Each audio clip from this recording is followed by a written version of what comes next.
Imagine waking up one morning and realizing that every decision you've made, every career move, every relationship you've entered or avoided, every dream you've dared to chase or abandoned was not truly your own. Not because someone forced you, not because you didn't have options, but because a silent, invisible warden was whispering in your ear, day after day, shaping the limits of your life without you ever noticing. That warden's name is fear. And here's the unsettling part. Fear is not just an emotion you feel in moments of danger. It is not just that icy rush in your chest when you hear bad news, or the tightening in your stomach when you speak in front of a crowd. Fear can become something far worse. It can become your default operating system. A constant, quiet background noise guiding every choice, shaping every path, and constructing a prison so elaborate that you start calling it safety. What if I told you that this prison isn't made of locked doors or iron bars, but of stories you tell yourself about what's possible, what's dangerous, what's right, and what's foolish? Think about it. How many times have you wanted to say something honest, but you swallowed the words because you were afraid of how they'd be received? How many times have you seen an opportunity, but convinced yourself, I'm not ready? How many times have you stayed in a situation that suffocated you? Not because you liked it, but because leaving felt riskier than staying. If fear could speak in plain words, it would never say, I'm here to hurt you. It would say, I'm here to keep you safe. And yet, in the name of keeping you safe, it quietly erases entire versions of the life you could have lived. The paradox is this: fear is both your oldest ally and your deepest enemy. It evolved to protect you from danger, but in the modern world, it often protects you from growth. It shields you from failure, but also from transformation. It spares you from pain, but robs you of depth. And here's the cruel twist: it's not the kind of prison you notice from inside. You decorate the walls, you hang your favorite memories there. You get used to the limited view from the barred window. You even start convincing yourself that beyond those walls is chaos, danger, and loss. But what if the truth is the opposite? What if the real chaos is inside, in the slow erosion of your courage? What if safety, the kind you cling to, is the most dangerous thing of all? Consider this: a lion born in captivity does not mourn the savannah it never knew. It may walk the same path in its enclosure every day, pacing back and forth, but it feels no urgency to escape because it cannot imagine the taste of freedom. That's how fear works. It doesn't have to break your spirit.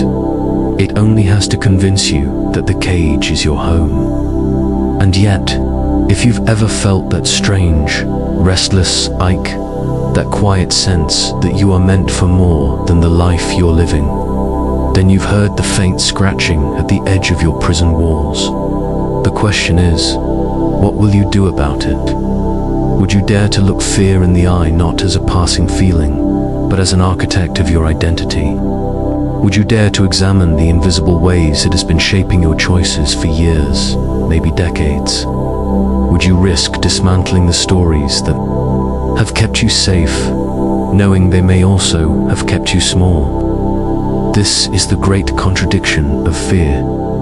You cannot destroy it, but you can strip it of its control. You can learn to carry it, even walk alongside it without letting it steer your life. But before you can do that, you have to face something most people never want to admit. Fear has been running the show far more than you think. And if that's true, then you have to ask yourself the most unsettling question of all. If fear wasn't making my decisions, what kind of life would I be living right now? Hold that question for a moment. Let it burn. Let it unsettle you. Because once you see the prison for what it is, you can never unsee it. And that's where everything begins. Fear is not just an instinct, it's a sculptor. It shapes the contours of your mind, the boundaries of your choices, the very architecture of your identity. And what's worst, often does this in silence, without ever announcing its presence. We tend to think of fear in its obvious forms.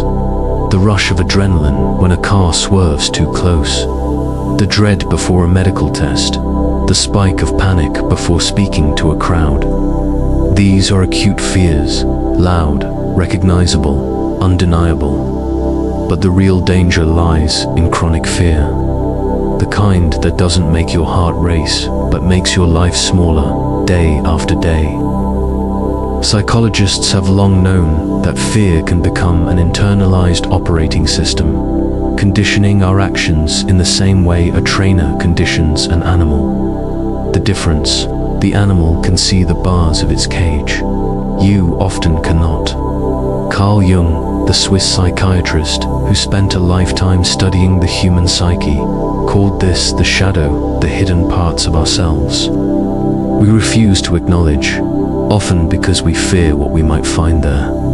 Fear guards the gates of the shadow. It tells you, don't look too closely. You might not like what you see. And so you comply, you avoid, you repress. But what you avoid doesn't disappear, festers. Fear thrives in avoidance. It knows that as long as you never challenge it directly, it can set the terms of your life. And so it creates subtle narratives. I'm not ready. This isn't the right time. It's safer to wait. These phrases sound reasonable, even wise. But in reality, they are the voice of fear wearing the mask of logic. Nietzsche, often painted as a prophet of strength and defiance, warned of a more insidious danger, not weakness itself, but the comfortable illusions we build to hide our weakness. He argued that most people are not broken by their limitations, but by their unwillingness to confront them. Fear doesn't need to chain you, it only needs to convince you that moving forward is not worth the risk. And modern society plays right into this. From a young age, we are trained sometimes by parents, sometimes by schools, sometimes by culture at large, to conflate safety with virtue. We're rewarded for coloring inside the lines, for avoiding mistakes, for fitting in. Fear becomes not just tolerated, but respected. We call it being realistic, but there's a darker truth here. A fear that is socially approved is far harder to recognize, and therefore far harder to resist. Arthur Schopenhauer, the German philosopher who wrote about the restless striving of human nature, observed that much of our suffering comes not from external forces, but from the endless conflict within ourselves. We long for freedom, but cling to security. We want to grow, but resist change. And fear is the silent negotiator in that conflict, always steering us toward the path of least resistance, no matter the cost to our soul. The psychological mechanics are straightforward, but devastating.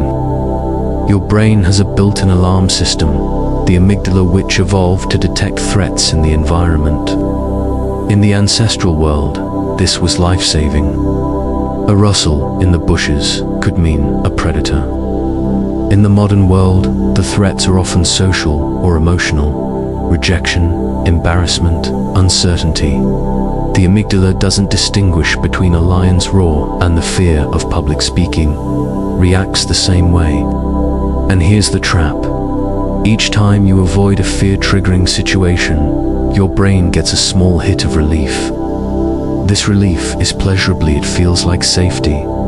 And so avoidance becomes a habit, then an identity. Over time, you stop even considering actions that might trigger fear. Not because you've rationally decided against them, but because they've been silently filtered out of your perception. You start believing, this is just who I am.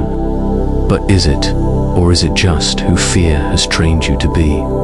Think about the last time you had an idea, an impulse, a spark, and you shut it down. You might have told yourself, it's not practical or it's too late. But deep down, wasn't there also that faint tremor, that tightening in the chest, that whisper, what if it goes wrong? That whisper has been with you for years, maybe since childhood. Maybe it started with a parent's disapproving look, or a teacher's sharp criticism, or the first time you were laughed at for trying something new. And here's the tragedy: fear doesn't need to be loud to be powerful. It just needs to be consistent. Viktor Frankl, the Austrian neurologist and Holocaust survivor, once wrote that between stimulus and response, there is a space, and in that space lies our power to choose. Fear's greatest trick is convincing you that the space doesn't exist, that your reactions are inevitable, that you must obey the signal to retreat.